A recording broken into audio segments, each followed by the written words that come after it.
Pilipinas, magandang araw po sa inyo, ka-coffee. Si Harry Roque, bumigay na po. Nagpasakop na. Ito si Harry Roque, bumigay na siya. Alam mo kung bakit? Nanganganib ito. Kasama na siya sa iniimbestigahan ng PAOK.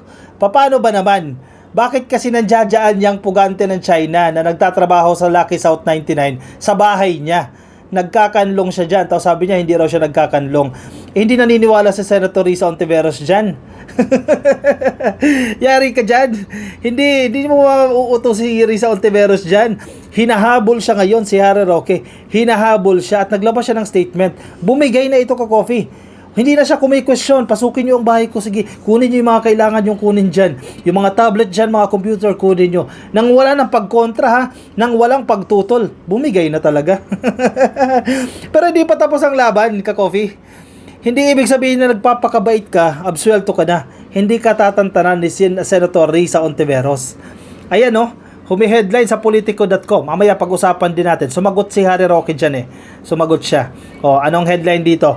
Harry Roque, housing a Chinese fugitive. Ontiveros wants answers. Naku po, sagutin mo yan. Hindi pwedeng hindi ko alam, di ba? Ignorance of the law. Sabi nga, excuses no one. Abogado siya Ala, anyari dyan. Former presidential spokesperson Harry Roque may be in trouble for harboring a big-time Chinese fugitive in his Tuba, Benguet home, according to Senator Risa Ontiveros. Sa madaling sabi, mananagot o posibleng managot at potentially mananagot itong si Harry Roque. Bakit kinakanlong yan yung pugante? Big time ito hindi lang ordinaryong pugante sa China big time na pugante, kinakanlong sa bahay niya dyan sa Tuba, Benguet. Yes, pinapaupan niya lang yan, pinapalis niya lang yan, pero may pananagutan ka pa rin dyan. Hindi pwedeng wala. Paano kung unleash sa'yo? Million a month. Definitely alam mo yan, magtataka ka, walang trabaho, online lang. Hindi ka nag-background check dyan, abogado ka, di ba? Ginagamit na pala yung bahay mo sa mga krimen dyan. May tao pa siya doon mismo. Sabi niya, may caretaker siya. Hindi lang basta-bastang Chinese ang nagtatago sa sinasabing bahay ni Harry Roque. Itong si Sun Liming ay bigating pugante na nasa red notice ng Interpol. Biruin mo nakapuslit pa dito sa Pilipinas. Nasa red notice na yan ng Interpol. Paano dumaan yan? Saan dumaan yan? Backdoor yan. Kailan pumasok yan dito sa Pilipinas? Sa panahon ni Digong. Kasama ba yan sa pinakiusap na para makapasok dito sa bansa? Nako. She was referring to Sun Liming, who was included in the Interpol red notice with charges in China for illegally taking the public deposits. Grabe yan yung kaso niya Kinuha ng illegal yung pera ng publiko dyan sa China in the name of internet P2P business. Ayan, mga scam yan, ka-coffee. P2P. Without the approval of the National Financial Regulator. Abogado na naman ni Harry Roque yan. Pagtanggol niya na naman ito. Liming, through his company, took 7 billion, Chinese yen yan. Anong tawag niya? CNY. Ano ibig sabihin niya? Tika, nakalimutan ko. CNY. Yung currency nila? CNY. 7 billion napakalaki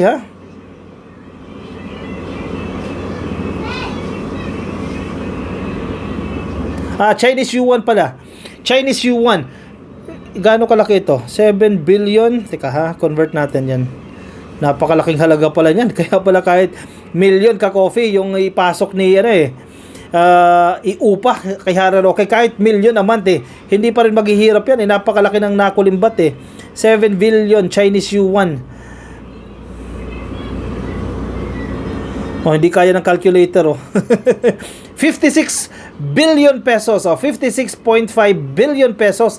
Yan tumataginting 56.5 billion pesos. Kahit 1 million pa ang upa dyan sa bahay na yan ni Harry Roque, nitong pugante, hindi problema yan. Maraming pera. Nako, dapat managot siya talaga dyan. Liming, through his company, took Chinese yuan 7 billion of public deposits through network marketing with 180,000 victims. Napakarami 180,000, tapos ikaw magkakanlong ka dyan sa bahay mo.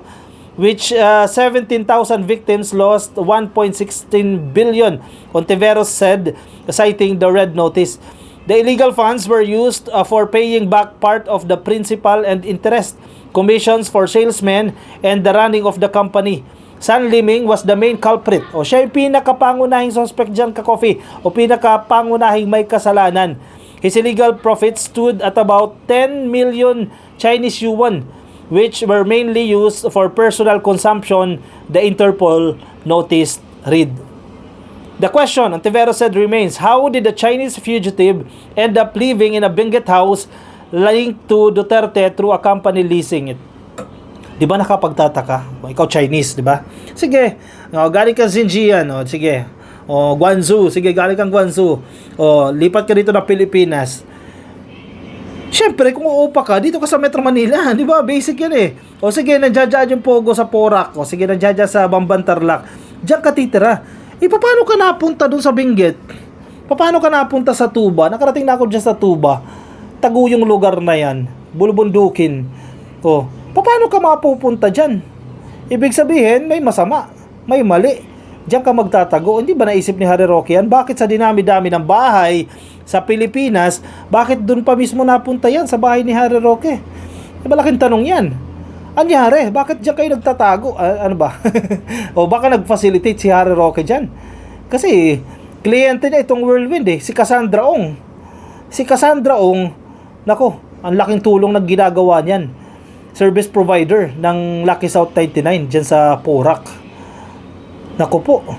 The house is leased to PH2 Corporation, where Roque is a nominal shareholder, and which is wholly owned by Biancham Corporation, where Roque sits as incorporator.